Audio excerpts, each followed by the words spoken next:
उम्मीद करती हूँ आप बढ़िया और एकदम मज़े में होंगे।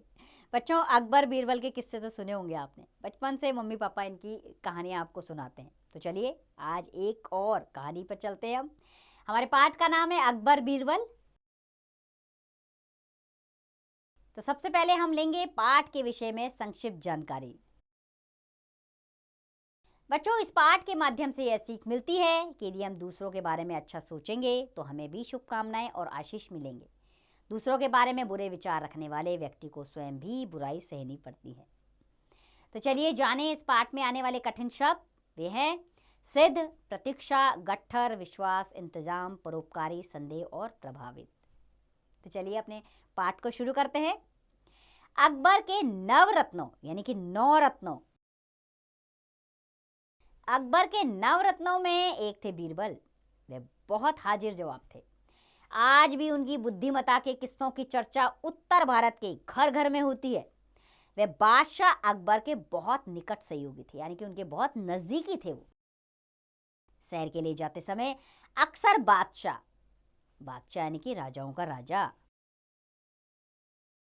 बादशाह अकबर उन्हें साथ ले जाया करते थे। एक दिन बीरबल ने बातों ही बातों में बादशाह अकबर से कहा कि जैसा हम सामने वाले के बारे में सोचते हैं वैसा ही वह हमारे बारे में सोचता है। इस बात को बादशाह सलामत मानने के लिए तैयार नहीं हुए। बीरबल ने कहा, मैं अभी सिद्ध करके दिखा देता हूं। बीरबल ने कहा, बादशाह सलामत, देखो सामने से वह लकड़हारा आ रहा है।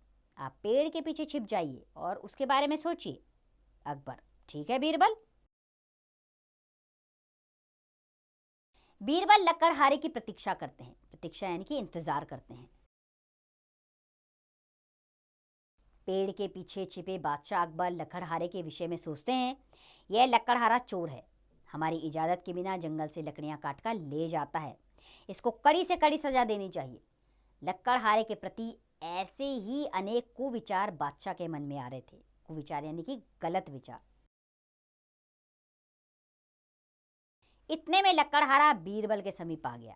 बीरबल उसे रोकते हैं और कहते हैं, बीरबल, अरे लकड़हारे भैया, तुमने कुछ सुना? आज बादशाह के प्राण पखेरु उड़ गए, अर्थात उनकी मृत्यु हो गई। प्राण पखेरु उड़ गए का अर्थ होता है मृत्यु हो जाना। लकड़हारा लकड़ियों का गट्ठर जमीन पर फेंककर नाचने लगता है। लकड़हारा, अच्छा हुआ जो उड़ गया दुनिया से।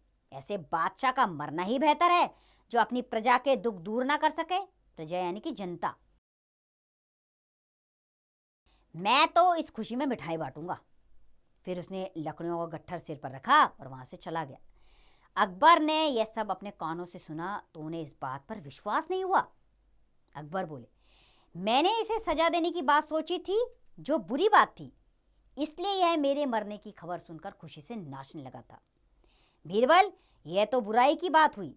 अच्छाई के बारे में भी सुन लूं तो तुम्हारी बात पर विश्वास हो जाए। बीरबल, जहांपना थोड़ी देर और ठहरिए। वो देखिए एक बुढ़िया आ रही है। वह बड़ी गरीब और दुखी लग रही है। उसके बारे में अपने मन में अच्छे विचार सोचिए और फिर उसकी बातें सुनिएगा। अकबर, सचमुच यह बुढ़िया काफ़ी परेशान लग रही है। मुझे इस पर तरस आ रहा है। आज से ही इसे खाने पीने का इंतजाम इसका करवा देता हूँ। बीरबल, जहांपना अब आप जल्दी से पेड़ के पीछे छिप जाइए ताकि वे आपको देख ना सके। अकबर फिर छिप जाते हैं। बुढ़िया के निकट आने पर बीरबल उसे रोककर कहते हैं, बीरबल, अरे माँ, तुझे कुछ पता भी है नहीं, आज बादशाह अकबर चल बसे। यह सुनते ही बुढ़िया दहाड़े मारकर रोने लगती है। दहाड़े मारकर यानी कि चिल्लाकर,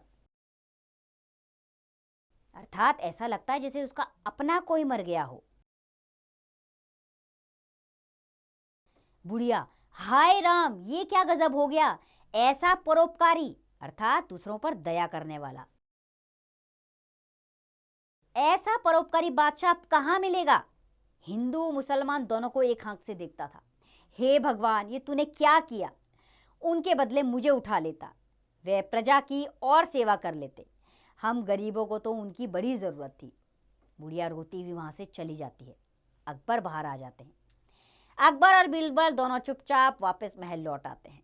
बुढ़िया की बात सुनकर बादशाह अकबर के मन में बीरबल की कही बात पर तनिक भी संदेह नहीं रहा। तनिक यानी थोड़ा भी संदेह यानी शक।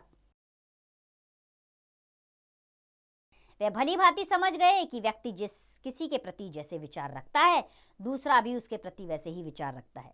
अतः किसी के बारे में सोची गई अच्छाई या बुराई तुरंत उसी रूप में उस तक पहुंच जाती है और उसकी सोच को उसी प्रकार प्रभावित करती है।